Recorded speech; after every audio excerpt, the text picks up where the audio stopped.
So hello my dear friends, welcome back. Welcome to your channel Cooking Astrology. First of all, I would like to thank all of you for subscribing my channel and liking my videos. Thanks a lot. So let's continue our long journey and our long series of planets through Navamsa Chart in Vedic Astrology. And in this particular video, let's try to understand the Ketu placement in the 6th house of the D-9 chart and what are going to be the karmic and spiritual results that are particularly associated with this graha. Before actually diving into the results associated with the Ketu in the 6th house, you need to have basic understandings of what this 6th house of D9 chart. Out of all the 12 houses of the D9, 6th house is one of the most important houses because this house shows the spiritual progression into your life. And this is that kind of a spiritual progression which is happening after you engaging with someone, encountering any sort of love and relationships in your life. Now, it doesn't matter whether that love relationship is bringing some sort of happy, joy or sorrow into your life, it doesn't matter. Even if you are receiving any sort of setback, maybe from the initial relationships in your life, so that setbacks will eventually help you to give something inside, and that is actually that spiritual progression. This is also the house which actually represents the bondages.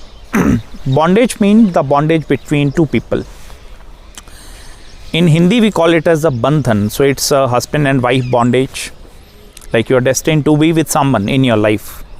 It's a bondage with your parents also, bondage with wherever you are working. Maybe you are doing a 9-to-5 job, so the bondage with your boss as well. So any sort of bondages in Vedic astrology is also seen through the 6th house.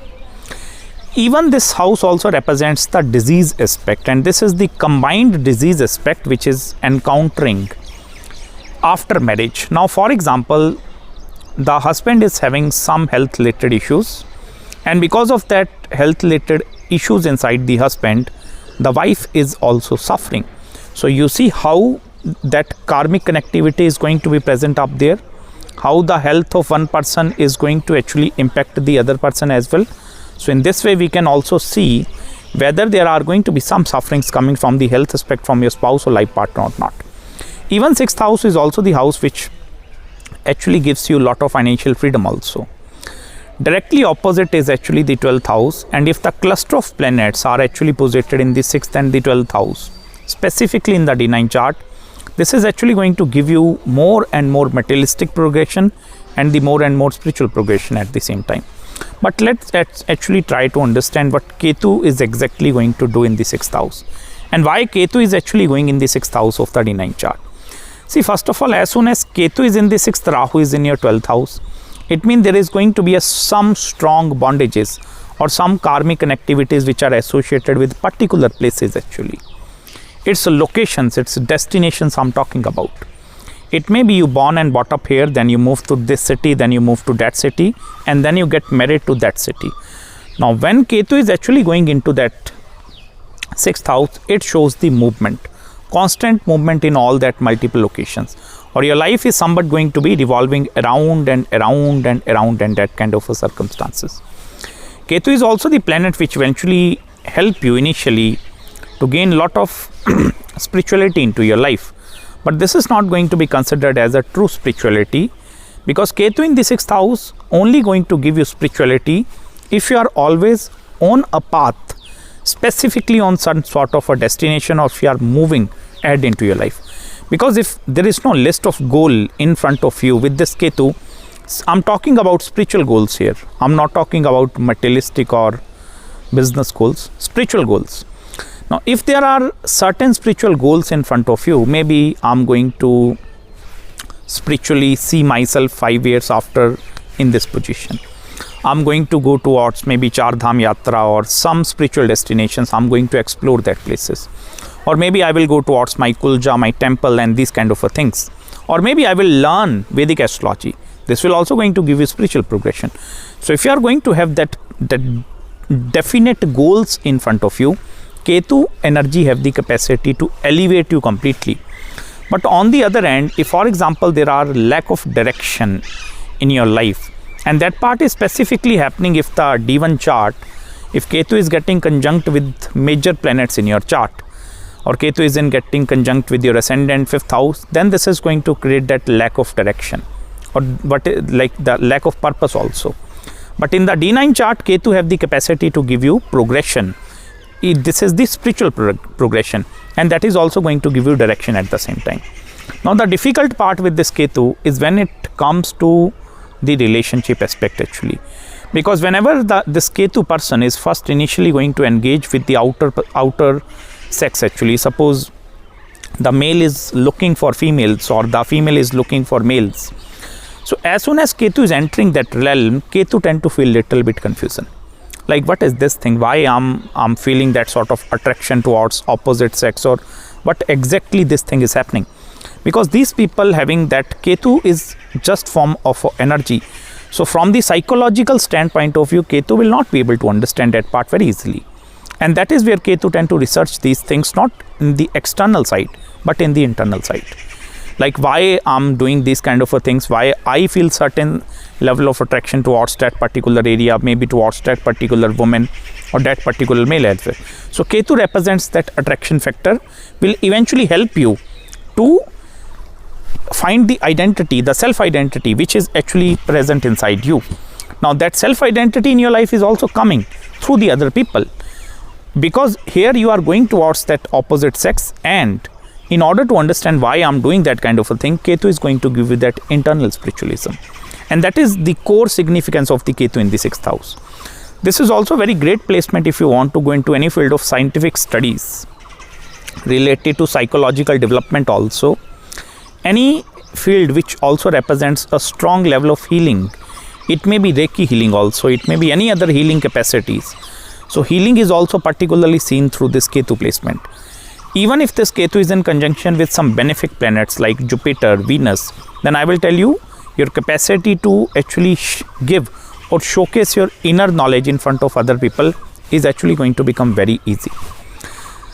Most important thing, at the time of matchmaking, like when you are doing the horoscope matchmaking or compatibility analysis, it's very important for you to analyze the both male and female charts on simultaneous basis, and not only look into the Lagna Kundli, pay attention towards the 6th house. Because if one person is having the malefic association like Ketu in the 6th house, other person must need to have some sort of benefic association up there. Otherwise, what is going to happen? This is going to create a lot of friction. Then the relationship is not be able to go into the progressive pathway if both are going to have the malefic associations up there. Because then the mindset is going to be same. Your capacity to solve some complicated problems, so both are going to look at from the same perspective. Maybe if the one person is straightforward, so second is also going to take the straightforward approach up there. So here at the time of matchmaking, you need to pay attention towards these compatibility factor also. Because if one is becoming little bit straightforward, other must need to take diplomacy into the account. And that is where this house will eventually going to give us that bigger picture. Even the health part, which I initially told you, one person is suffering because of the health of other partner, because of your spouse. Now why this is happening? Because Ketu specifically, when it's either going in Scorpio, it's in Aquarius, or if it is in conjunction with the 6th house lord. And it's not your 6th house, it's also, for example, if you are analyzing your partner chart at the same time, look at the D1 chart, look the 6th house lord, okay? Now if that 6th house lord is going into your horoscope, into your Navamsha Kundli in the 6th house with Ketu, it means sufferings are coming because of your partner into your life. Because this is also going to be considered as a negative impact of the spouse or life partner charts into your life. Although there might going to be some positive impact as well, I'm not denying that fact. Because I have seen many partners, they tend to prosper after marriage. Prosperity, money-wise, they are getting very fortunate. Maybe their children are getting very fortunate. So it's not only going to be negative events up there. If on the other hand, for example, Ketu is posited with some very strong planets actually, then what is going to happen? Results are going to be totally different. Here you have the capacity to experience the total strength or the total positivity, which is because of your spouse or life partner. Sometime the relationship aspect which you are going to encounter initially or from the very first time will also then help you to find your self-identity. Because Ketu in the 6th house will create the loss of identity, like who I am, what is the purpose.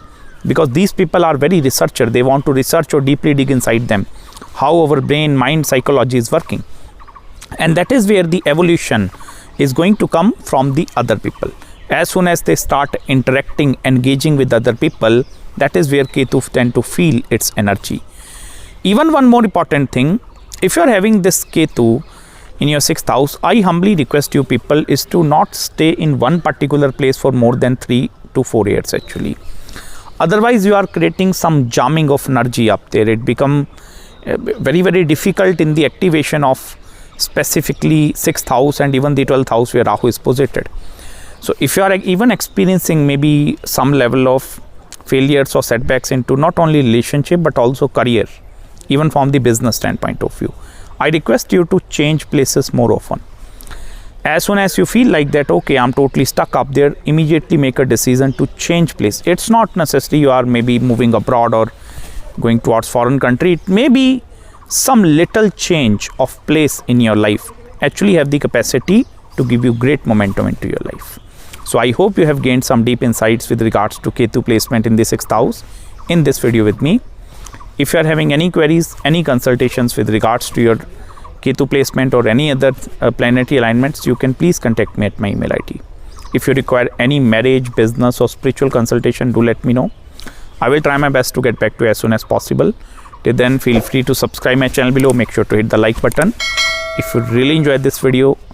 And please don't forget to follow me on Instagram also. I'm going to meet you very soon in the next video. Till then, bye-bye and Hare Krishna.